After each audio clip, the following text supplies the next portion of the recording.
What's up guys, Asian here with another build video. This is the first build video outside of the gear videos that were released 2 days ago. This is the Sorcerer tank build. So the Sorc tank pretty much falls exactly where it has been in the pecking order here in terms of comparing between Storm and Greymoor. Not much has changed with overall group raid composition. Even with the introduction of Roaring Opportunist, it might not necessarily see play depending on the specific group composition, specifically whether you're running Stamina or Magicka DPS. And so Sorc tanks and by extension Sorc healers still fall within that same sort of hierarchy where you do want the Sorc in group if you have a Magicka DPS heavy group, but for stamina DPS heavy groups you probably don't necessarily need a Sorc per se. Sorcs do provide a unique synergy through Liquid Lightning, but it might not be as necessary to have the Sorc there because their Minor Prophecy buff obviously doesn't really affect stamina DPS. So Sorc tanks are still there, and they still have the same weaknesses going into Greymoor as they did in Storm. Mainly the fact that your self-heal takes up 2 bar slots, so in effect you really only have 8 bar slots to work with as a Sorc tank, which kind of cuts down into your flexibility compared to some other classes. That being said, though, Sorc tanks are still relatively fun to play. I have played Sorc tanks on the PTS before, and they are fairly enjoyable. It's a little bit does reward very good foresight with the use of Bound Aegis, and they're still clearly capable of clearing all content in the game. So we will not be covering any sort of gear, and I will be repeating this for each of the different build videos as I usually do, but gear is reserved for the tanking gear video, which should be popping up in the upper right hand corner right about now. So if you're interested in knowing what gear you can or should be running as a tank, feel free to check that video out and then come back here. This video is mainly going to be a discussion on the skills and how Sorc tanks differ from other classes. So let's go ahead and get started here. So one thing to keep in mind is as a support role, you will need to be very flexible with your skills. So this is only just one of many potential different bar setups depending on what your role is as a tank, as well as what your group needs out of you. So starting things off first with our sword and board bar, we have Ransack for the minor protection. You can obviously slot the Sigic Order ultimate if you have access to that for minor protection, but it is a bit of a grind to get up to the ultimate, so most people will end up just using Ransack instead. Next, we have Heroic Slash for the Minor Heroism and the Minor Maim. Obviously, both these two abilities will be staples in any sort of setup that you have here. Heroic Slash mainly for the Minor Maim, but also the Minor Heroism, so that way you can get your Warhorn up a little bit faster. Next, we have Unstable Clannfear. This is going to be your self-heal. So you can see here that it heals us for just under 14.8k with the amount of health that we have. That is, roughly speaking, about a third of our health. It also does deal some passive damage on the side here, and in Trials and Dungeons, it should be invincible unless there's some sort of glitch or bug. So this is going to be your primary way of healing yourself. Now, because it is a pet, you do need to have this active on both bars. So that's one of the big weaknesses of Sorc tanks that I mentioned earlier, where you really only have effectively 8 ability slots because 2 of them are taken up by Unstable Clannfear. Now, you don't have to run Unstable Clannfear. It is definitely the strongest self-heal that you have, and it is a immediate self-heal. The other option is Dark Deal, but that has a cast time associated with it, so it's not going to be good for every situation. So while it is not mandatory to run Unstable Clannfear, it is highly recommended that you keep Unstable Clannfear on your bars as a Sorc tank. Next, we have Empowered Ward as a damage shield. You're never going to really be able to get up to 50% of your max health because as a tank, that would be the equivalent of a 19k shield, and it does scale off of your spell damage and max magicka. So you're never really going to be able to hit that 50% cap, but it still does a decent amount, 7.8k damage shield here, which in terms of our max health here is roughly about 20% or so. And this is on a Nord, so if you're on a Argonian, for example, you might get a little bit more out of it. Empowered Ward still is a fairly decent damage shield, but the main reason to run Empowered Ward is to grant minor intellect, so that really helps out Magicka sustain for your match DPS healers, as well as yourself too, because you do also use Magicka as a tank, obviously. Next, we have Bound Aegis. Now, it is a little bit back and forth whether Bound Aegis or Bound Armaments is better. I personally prefer Bound Aegis because of that additional block mitigation that you get when you activate it. There is a little bit of a learning curve to know when to activate it. It is an instant cast, so you don't necessarily have to worry about it too much, and there is a 3-second sort of window of opportunity, so if you mistime it a little bit, you still have a little bit of leeway there. But one of the downsides of running Bound Aegis is it does boost your max magicka by 8%. Now remember, as a tank, you do want to make sure your stamina is higher than your magicka, so you will need to build a little bit around this. You might need to spec a little bit more heavily into stamina to adjust for the 8% additional max magicka.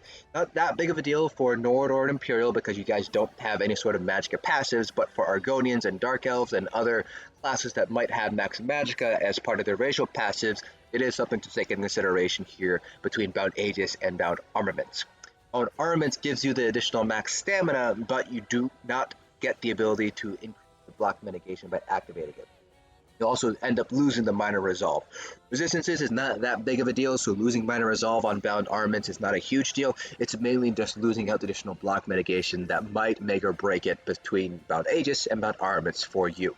Again, I personally like Bound Aegis for additional block mitigation, but it is not absolutely necessary to run Bound Aegis if you feel like you want the stamina more from Bound Armaments.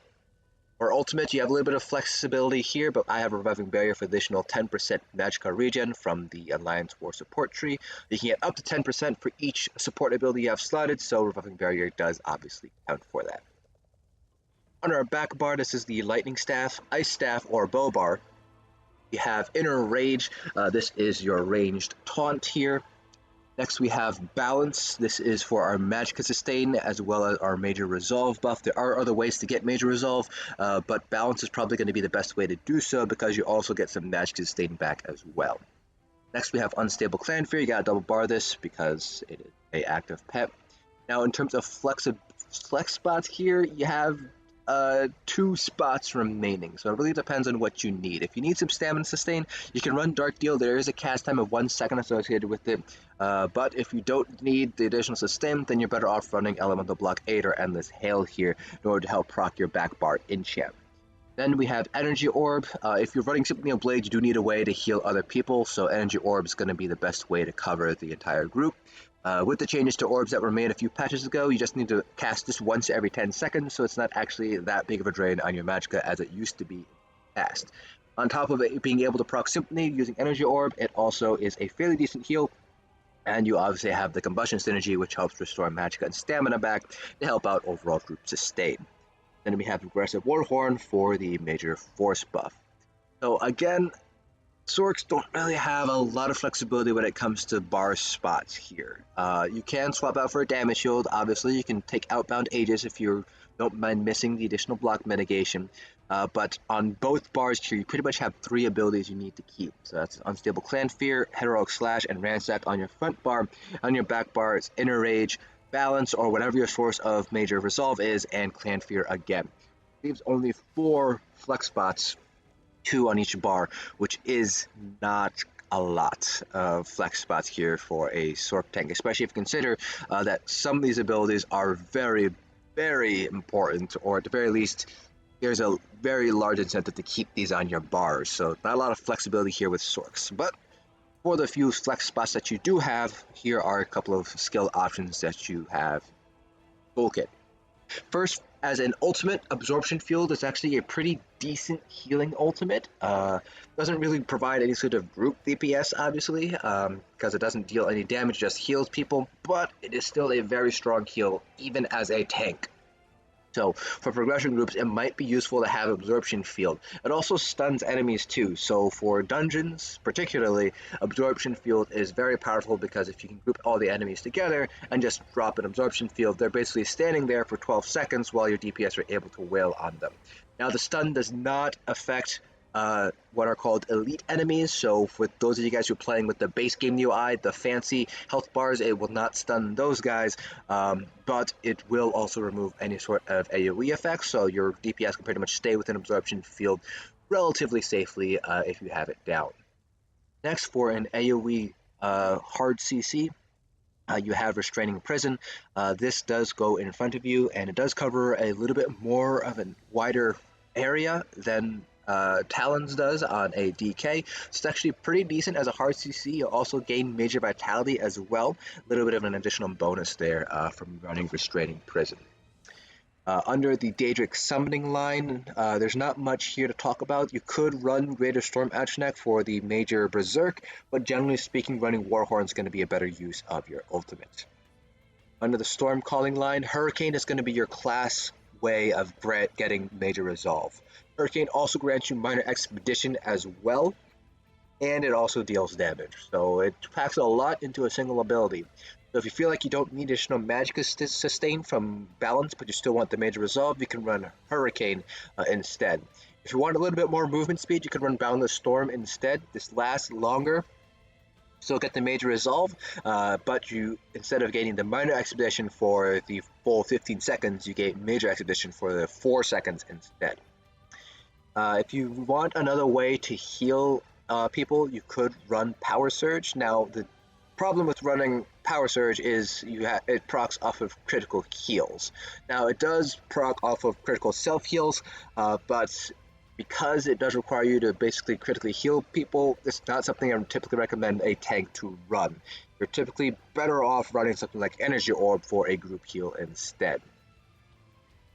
Next, moving on here, under the One Hand and Shield line, Absorb Missile and Defensive Stance both have their uses. They're pretty much used in niche scenarios where you know you're going to be up against projectiles. For example, Defensive Stance is very commonly used against Lachesis and Sunspire to help reflect the Frostbolt back at them, so you're able to do some damage there. And Absorb Missile is actually very useful in Cloud Rest if you're a portal tank to help absorb get a little bit of additional healing done downstairs from the orb hits, as well as Imaja's heavy attack from downstairs. Make sure to pick up shield charges because there are a handful of fights where you do need a gap closer, so picking up shield charge is a good idea. Don't have to morph it, but if you do decide to morph it, pick up Shielded Assault because that's going to be more beneficial for you as a tank compared to Invasion. If you're running the bow backbar, run Endless Hail. Obviously, the Destruction Staff, you're running Elemental Blockade. Under the heavy armor line, Unstoppable, either Morph, Unstoppable Brute, or Immovable are both pretty good. And the one with Immovable ends up increasing the amount of damage you can block, which can be very useful in high damage scenarios. Unstoppable Brute grants you immunity to knockback and disabling effects, and also decreases the cost of Break Free. Both of them do have that immunity to knockback and disabling effects, but it also does end up reducing your movement speed. So just be mindful of when you decide to use this ability for the immunity. Immunity is actually very nice in certain scenarios where you do have some CCs that are going to be a little bit of a pain to deal with. Next, under the Fighter's Guild line, if you need another self-heal or another AoE heal, you can run Ring of Preservation. It's not going to be as strong as Energy Orb, but it also does provide minor protection and minor endurance, which helps reduce damage taken a little bit here. So it is pretty nice. It doesn't last as long, 8 seconds, and does cost stamina rather than magicka, so you don't want to use it too often, but it is one way to help proc things like Symphony of Blades or any other sets that require you to heal your allies. Moving on next to Psijic Order, Meditate, either Morph, Introspection, or Deep Thoughts is an option if you want some additional resource sustain as well as healing. Now, it is a channeled ability, so you will not be able to block while you're in this state. The advantage is Psijic Order does have a passive called Deliberation, which does give you major protection, so you do get 30% damage mitigation if you have the passive while you're channeling it. It does require you to be a little bit mindful of boss mechanics and knowing when it is the right time to activate the channel, but if you're able to activate it, you do get the healing on top of magicka and stamina back, so this might be a better option than balance for those of you guys who are able to make good use of the itself and time it correctly. Make sure to have every single ability under the Undaunted line unlocked. Energy Orb for the AoE heal, Bone Surge for the synergy, you're mainly going to be using the synergy for one additional Alkosh uptime or Lachesis uptime, but also for the Major Vitality, which can be useful in certain scenarios, particularly in high damage scenarios or places where you have a healing debuff, for example, Cloud Rest. Inner Rage, obviously, for your range taunt. Shadow Silk for a damage synergy. Black Widow synergy has been nerfed a few times now, but it's still essentially free damage, so if you have nothing else to run, Shadow Silk is always good to run there. Then Overflowing Altar for the minor lifesteal, as well as the Blood Feast synergy. Usually a healer will be running Overflowing Altar, but it is still a good option to have this on hand. Minor Lifesteal also helps proc Symphony of Blades as well, so you might be wanting to run Overflowing Altar compared to Energy Orb here, depending on whether you want to use the Magicka or the health cost instead. Under the Alliance War line, another AoE heal would be Echoing Vigor. It's not going to be as strong as Energy Orb, but it's still a pretty decent way to get some AoE healing done. Then finally, we have Efficient Purge, because you do need a way to cleanse debuffs in certain fights. So Efficient Purge is the best way to go ahead and do that. And that pretty much covers it for all of the skills you might want to run on a Sorc tank. Again, because a lot of these abilities are very powerful or very important to have, and you don't have a lot of flexibility here as a Sorc tank, at least compared to other classes out there. Now, in terms of Sorc tanking itself, first of all, generally speaking, for those of you guys who are new to tanking in ESO, tanking is more of a support role than it is a raw damage sponge, as you guys might be familiar with in other MMOs. What that means is the goal of a tank in ESO is to help your DPS do as much damage as possible. That is you can do that through a bunch of different ways. The first one is by applying buffs to the group and applying debuffs to the enemy.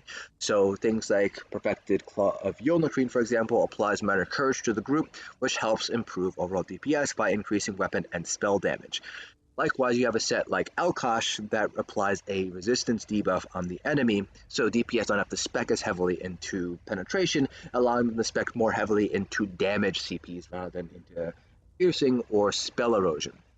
So that is one of the main ways you're going to be helping out your group DPS by applying these buffs and debuffs. The hallmark of a good tank is being able to maintain good uptime on those buffs and those debuffs. So obviously your first job is to survive as a tank. Obviously a dead tank is not a tank at all, but once you master the fight mechanics and are able to survive very well, the next thing you want to do is make sure you're maintaining your buffs and debuffs. That also applies to things like Crusher Enchant or whatever enchant you have on your backbar, so making sure you have Blockade down at all times is pretty important as a tank because of your enchant on the backbar. From there, it's pretty much watching your health. You should be getting some health sustain from your healers, obviously, but don't be afraid to top yourself off if you feel a little bit nervous about potentially dying from a big hit.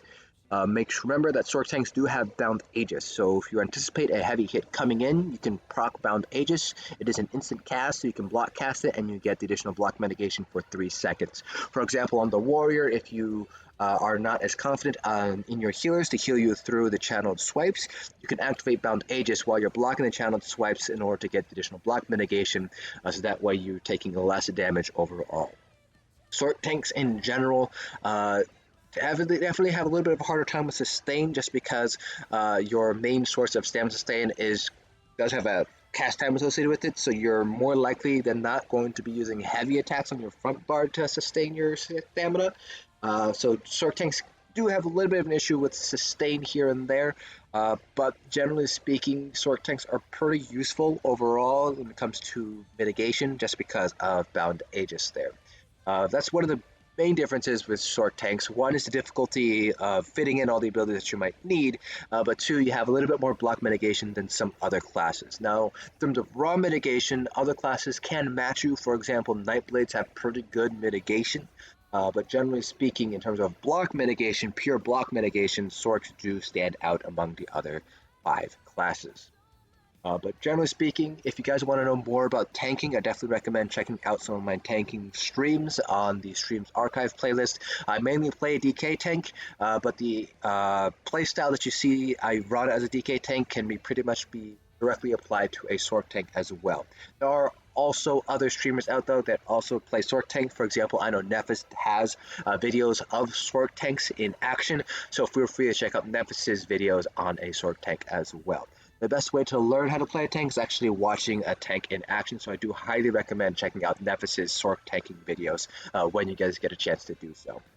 But that covers it for this video. If you guys have any questions at all, feel free to leave them down in the comment section below. I'll try to answer them to the best of my ability. Hope you guys enjoyed, and I'll see you guys in the next dungeon.